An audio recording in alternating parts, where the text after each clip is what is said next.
Vamos a definir ahora una expresión que nos va a permitir calcular la longitud de una curva, o sea, de una parte de una curva. En general eso se denomina arco, ¿sí? Un arco de una curva. Entonces, lo que vamos a hacer es considerar una curva en el plano XY definida por estas expresiones, acá estas leyes, x igual f de t, y igual g de t. Entonces C es una curva paramétrica. C es esta curva celeste que está acá. Por ahora no prestemos atención a la poligonal que está acá marcada, sino solamente lo que tenemos es esta curva celeste que va desde P0 hasta Pn, y lo que vamos a hacer es obtener una fórmula valiéndonos de los conceptos de vector tangente y de integral de funciones vectoriales para encontrar cuál es la longitud de esta curva C desde P0 hasta Pn.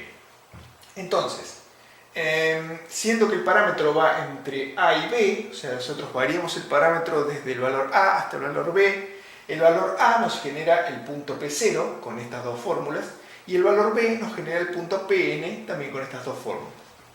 Entonces, ahora sí pensemos en subdividir la curva en n partes, ¿sí? En n curvas o subarcos de curva.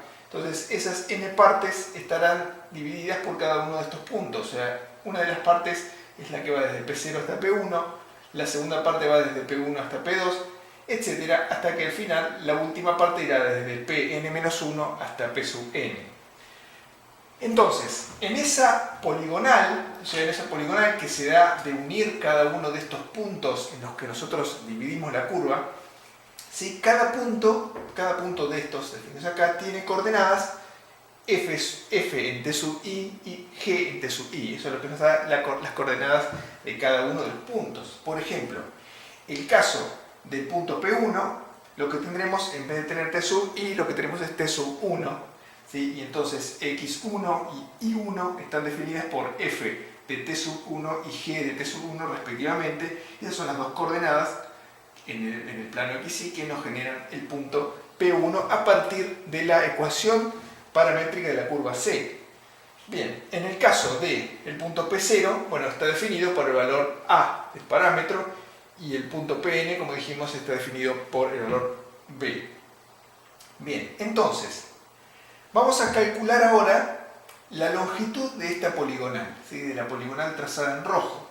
Entonces, la longitud de esa poligonal puede verse como una aproximación a la longitud de la curva C. Lo que pasa es que, claro, o sea, uno comete un error porque acá está uniendo un punto de manera rectilínea y lo que tenemos es una curvatura, o sea, lo que tenemos es un arco de curva. Pero la idea es la siguiente, o sea, si estos puntos están lo suficientemente cerca uno del otro, bueno, cada uno de los segmentos que une un punto con el otro es cada vez más parecido a lo que es el segmento, el arco de curva. Entonces, en definitiva, cuando n tiende a infinito, esa diferencia entre curvatura no existe, ¿sí? Lo que tenemos es un límite, y entonces lo que tendremos es una integral. Para ese lado es hacia donde vamos. Entonces, la longitud aproximada de la curva C será la longitud de nuestra poligonal. Entonces, la longitud que hay entre este punto P sub i-1 y P sub i será, bueno, el largo de este segmento que está acá. Entonces, ese segmento es un vector. Uno puede pensarlo como el vector que va desde P sub i-1 hasta el punto P sub i. Entonces, el módulo de ese vector es la longitud de este segmento que está acá. Entonces, si uno suma las longitudes de cada uno de los segmentos, pensándolo de esa manera como módulo de un vector, lo que tendrá es la sumatoria de n términos de módulos de cada uno de estos vectores que están acá, que son vectores secantes entre los puntos consecutivos, ¿sí? Por ejemplo, entre P0 y P1, entre P1 y P2, etc. Y acá el que nosotros tenemos acá especificado es uno genérico que va desde P sub i-1 a P sub n. Pues si uno suma todas las n componentes, lo que tiene es la longitud de la poligonal trazada en rojo. Por eso uno pone acá que L, que es la longitud de la curva C, es aproximadamente igual a esto, ¿sí? Ahora bien, cada uno de estos puntos, P sub i-1 y P sub i, tiene sus coordenadas x, y. Entonces, el cambio, ¿sí? Para ir desde este punto hasta este punto conlleva un cambio delta x y un cambio delta y. Entonces, esta longitud de la poligonal se puede expresar de esta manera, ¿sí? Utilizando la definición de módulo de un vector, o sea, delta x al cuadrado más delta y al cuadrado raíz, ¿sí? Ahora, por su parte, nosotros sabemos que la derivada de f, o sea, la derivada de esta función, por definición, es aproximadamente igual al cociente incremental, este cociente incremental que tenemos acá, que si estos delta x y delta t son pequeños, esto es, cuanto más pequeños sean, más aproximado, o sea, más se acerca esto a lo que es f'. Lo mismo sucede con g, ¿sí? Con g sería delta i sobre delta t sería aproximadamente igual a la derivada de g. Entonces, esto es cálculo de análisis matemático 1, básicamente esto se refiere a esta función, que es una función de una única variable independiente. Entonces yo puedo tratar estos delta que están acá como magnitudes muy pequeñas, pero distintas de cero. Entonces yo podría despejar delta x pasando este delta t multiplicando y obtener esta expresión. Entonces lo que tengo es una expresión aproximada para delta x. De la misma manera podría tener una expresión aproximada para delta y poder reemplazarlos acá adentro, ¿sí? Entonces yo, si acá tengo delta x, acá tenía delta x cuadrado, lo que tendré es esto al cuadrado, f' al cuadrado por delta t al cuadrado, y acá algo similar con delta y. Si yo hago ese reemplazo, lo que obtengo es lo siguiente, que tengo f' al cuadrado, que deriva de acá, y tengo delta t cuadrado, y este término también tiene delta t cuadrado, entonces yo puedo sacarlo fuera de la raíz, o sea, raíz de delta t al cuadrado, nos queda el delta t afuera. Bien, entonces, lo que tenemos ahora es una sumatoria de n términos de esta función raíz, que está acá, que involucra las derivadas de cada una de estas funciones, ¿sí? f' y g' multiplicada por delta t. Esto tiene cara de sumatoria de Riemann, esto es una sumatoria de Riemann para esta función raíz. Entonces, si uno piensa en que esta función puede ser una función f en mayúscula, digamos, para no confundirla con esta otra, esta función raíz, entonces esto es sumatoria de igual 1 hasta n de f mayúscula, que sería toda esta raíz, por delta t. Entonces eso es una sumatoria de Riemann, o sea, para esta función.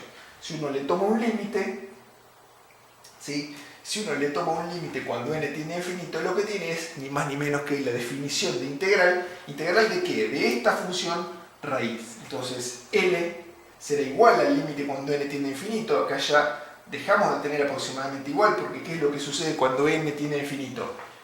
Cada vez hay más cantidad de segmentos, entonces los puntos, por ejemplo el punto P1 ahora va a estar muy cerquita de P0 y lo que tenemos es infinitos segmentos, y entonces en definitiva en el límite cuando n tiende a infinito la longitud de la poligonal es igual a la longitud de la curva, esa es la idea del límite, y entonces esto en definitiva es la definición de integral entre A y B, ¿sí? Entre A y B, que son los límites de la curva, desde P0 hasta Pn, de esta función, y esto nos da el diferencial, que es diferencial t. Y entonces esta es la longitud de la curva C, de nuestra curva celeste, ¿sí? desde P0 hasta Pn, que eso está definido por los valores del parámetro desde A hasta B.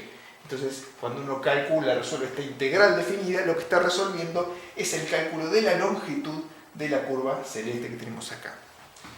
Este caso es para dos dimensiones, o sea, acá tenemos f' al cuadrado, g' al cuadrado. Entonces, si uno pensara en una función vectorial de tres dimensiones, que también un parámetro va desde A hasta B, lo que pasa es que ahora genera tres componentes, es exactamente lo mismo, es solamente agregarle una dimensión.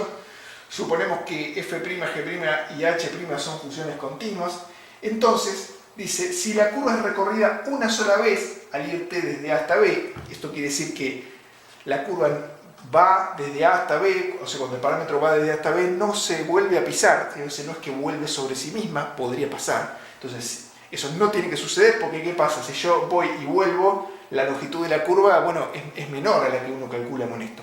Pero en realidad, si uno tiene en cuenta esto, o sea, que la curva no se recorra nuevamente, o sea, no se recorra más de una vez cuando el parámetro va desde A hasta B, lo que tenemos es que esta expresión es válida y es la longitud de arco de curva, ¿sí?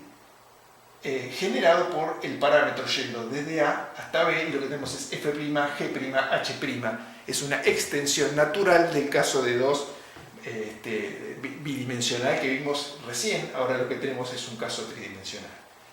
Entonces esto está bueno porque lo que tenemos es una fórmula que nos permite calcular la longitud de una curva. O sea, uno se pide la longitud de una curva en el espacio. Bueno, mira, medirla con una regla no es fácil. Entonces, resolver una integral definida sí es fácil para alguien, para un estudiante de ingeniería, ¿sí?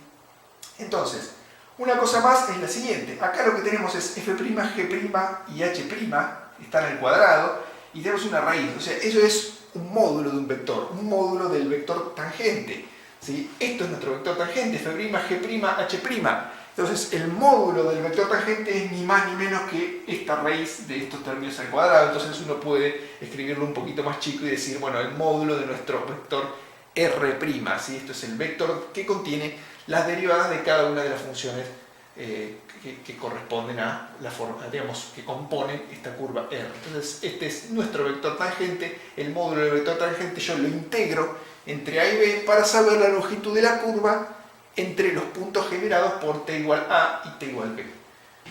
Bien, un ejemplo es el siguiente. Tenemos la misma hélice que venimos viendo hace un rato y decimos la hélice está dada por coseno de t, seno de t, ¿sí? Es la que graficamos en matemática hace un par de videos. Y dice, calcule la longitud de arco desde el punto 1, 0, 0 hasta el punto 1, 0, 2 pi.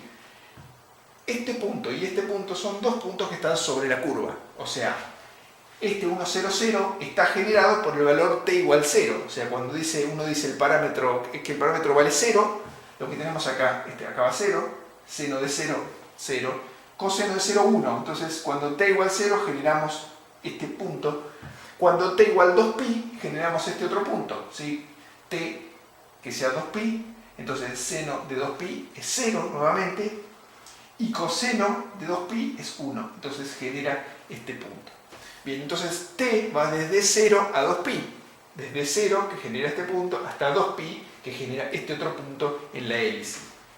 Bien, entonces, la cuenta es fácil. Uno tiene que resolver utilizando esto que está acá. Nos pide calcular la longitud de arco. Entonces, lo que hay que hacer es esto. Calcular el vector tangente, calcular el módulo del vector tangente e integrarlo entre 0 y 2pi, que son los valores de t que generan estos dos puntos, ¿sí? Nuestro vector tangente, muy sencillo, o sea, derivamos componente a componente. El módulo del vector tangente es raíz de cada una de las componentes al cuadrado, entonces eso termina siendo raíz de 2, ¿sí? Seno cuadrado más coseno cuadrado es igual a 1, nosotros sabemos, entonces raíz de 2. Y entonces la longitud de la curva entre 0, con valores del parámetro entre 0 y 2pi, que dijimos corresponden a este punto inicial y a este punto final, será la integral entre 0 y 2pi de del módulo de nuestro vector tangente, o sea, que lo calculamos recién, raíz de 2, integral muy sencilla. Entonces es nuestro resultado y corresponde a lo que uno obtendría si agarra una cinta métrica y mide desde este punto hasta este punto sobre esa parte de la hélice, ¿sí? Este es el punto inicial, este es el punto final.